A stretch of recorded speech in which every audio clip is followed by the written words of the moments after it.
FN. Alors on est ici avec vous, Florian Philippot, siège du Front National. Vous êtes le vice-président chargé de la stratégie de la communication et vous êtes aussi le porte-parole du Rassemblement Bleu Marine. Quand on voit ce reportage, on se dit quoi? Ça y est, vous y êtes, la dédiabolisation, la normalisation, c'est fait? Oui, je crois que ce reportage, c'est un bon panorama de ce qu'est le Front National aujourd'hui. Effectivement, la dédiabolisation, pour moi, pour nous, elle est achevée. Dans le peuple français, elle est achevée aujourd'hui. Vous êtes devenu fréquentable. Mais oui, on l'était depuis toujours. Mais d'ailleurs, cette jeune fille dans le reportage a raison. Elle dit moi, mes copines qui sont au Parti socialiste, je ne leur dis pas qu'elles sont dans un parti infréquentable. Elles n'ont pas à dire la même chose pour moi. Elles ne le disent pas d'ailleurs. Voilà, tout est dit. Évidemment. C'est qu'en termes d'image, les blousons, les crânes rasés, tout ça, ça a disparu des défilés. Tout ça a toujours été extrêmement minoritaire, et a disparu évidemment aujourd'hui. La dédiabolisation, pour moi, c'était l'étape d'avant. Elle est faite, elle est finie, elle est terminée. Maintenant, on est vraiment dans l'étape d'après, j'ai envie de dire, l'accession au pouvoir. On le voit dans ce reportage, nous travaillons à l'accession au pouvoir, mais pas pour rien, pour changer les choses, pour appliquer un programme vraiment différent. À ce propos, je vais rappeler juste quelques chiffres sur ce qui est, je dirais, la progression du FN à travers les chiffres obtenus au présidentiel. Et c'est quand même pas mal de nous avoir en tête. Les présidentielles et le Front National, 88, c'est 14,37% pour Jean-Marie Le Pen. 95, 15,5%. 2002, 16,86%. 2007, un accident, si je puis dire, 10,44%. Et puis 2012, Marine Le Pen, 17,90%. On disait souvent du temps de Jean-Marie Le Pen, on disait le Front National, c'est pas un parti qui cherche vraiment à gouverner. C'est pas un parti de gouvernement. Là, vous dites, vous revendiquez ça maintenant, d'être un parti de gouvernement. Bien sûr. Nous sommes un parti de gouvernement qui se prépare à l'accession au pouvoir, qui a pour objectif de prendre l'Élysée, le gouvernement, l'Assemblée nationale et de changer les choses, parce que je crois qu'on ne peut plus attendre comme ça. Mais tout seul ou avec l'aide d'autres partis, avec l'alliance d'autres partis comme l'UMP? Si j'en crois les sondages, aujourd'hui nous sommes à 24 ou 25% d'intention de vote. On voit des patriotes, des Français qui nous rejoignent, qui viennent de partout, de la droite, de la gauche, chaque jour plus nombreux. Nous sommes évidemment dans une dynamique pour arriver au pouvoir. Quand vous êtes à 25% des voix... Seul ou avec d'autres? Est-ce que vous souhaiteriez, par exemple, et on va le voir, ça va se poser dans les élections locales qui vont arriver, les municipales, est-ce que vous voulez faire ces fameux accords avec l'UMP?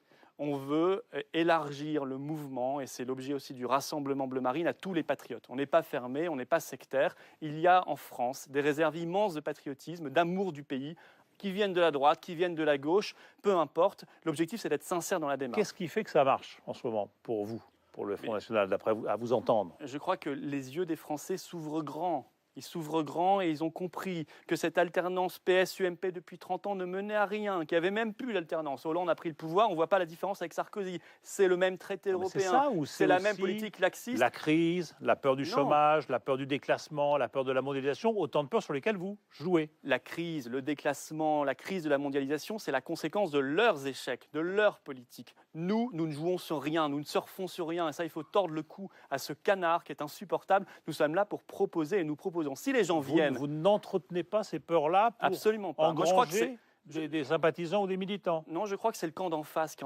entretient les peurs. Vous voyez, quand ils nous disent, vous savez, on ne peut pas remettre en cause l'euro parce que ce serait l'apocalypse, la catastrophe. C'est ce qu'ils nous disent à l'UMP. Il y a beaucoup de spécialistes qui disent que vos solutions économiques sont irréalistes. Et il y a beaucoup de spécialistes qui disent aussi que c'est la seule solution pour rebondir. Par exemple, M. Sapir. Eh bien, nous proposons, nous travaillons, nous sommes sur le terrain, nous avons un projet alternatif, un projet économique de protectionnisme, d'État stratège, de patriotisme économique. Ça, c'est un projet. Ça, ce sont des propositions. Moi, j'aimerais qu'en face, il y ait des propositions. Il n'y en a pas. En face, il y a de l'anathème. En face, il y a de la peur. Vous ne jouez pas non plus sur la peur de l'autre et de l'étranger?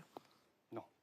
Ça a été... La préférence nationale. Oui, mais alors justement... Ça existe toujours, c'est dans votre programme. La priorité nationale... Pour les allocations, pour les aides sociales, pour l'embauche, pour l'emploi, pour tout ça. J'ai beaucoup apprécié, moi, dans le reportage, le réflexe de notre militante, qui dit à Emma, je crois, cette jeune fille, tu sais, la priorité nationale, ça bénéficie à tous les Français. Tous les Français. Le critère, c'est la carte d'identité, quelle que soit leur origine, quelle que soit leur religion ou pas de religion, peu importe. Voilà ce que c'est. Donc on écarte l'étranger de ces avantages-là. Vous savez, la République française, elle reconnaît des citoyens, ce sont les Français, et puis il y a les étrangers. Les étrangers, ils peuvent vivre en France, mais ils ne sont pas citoyens français. C'est un principe vieux comme le monde qui a été posé depuis des siècles dans notre pays. Et la priorité nationale est appliquée en Suisse, elle est appliquée au Maroc, elle est appliquée à Monaco, elle est appliquée dans plein de pays du monde. C'est évidemment un principe simplement de bon sens, surtout en pleine crise économique et sociale. On fait cette émission parce qu'on se dit qu'il y a un réveil, on a appelé ça le réveil des droites. pour être le plus large possible. Hein, droite extrême, droite pas extrême. Je sais bien que ce titre ne vous plaît pas,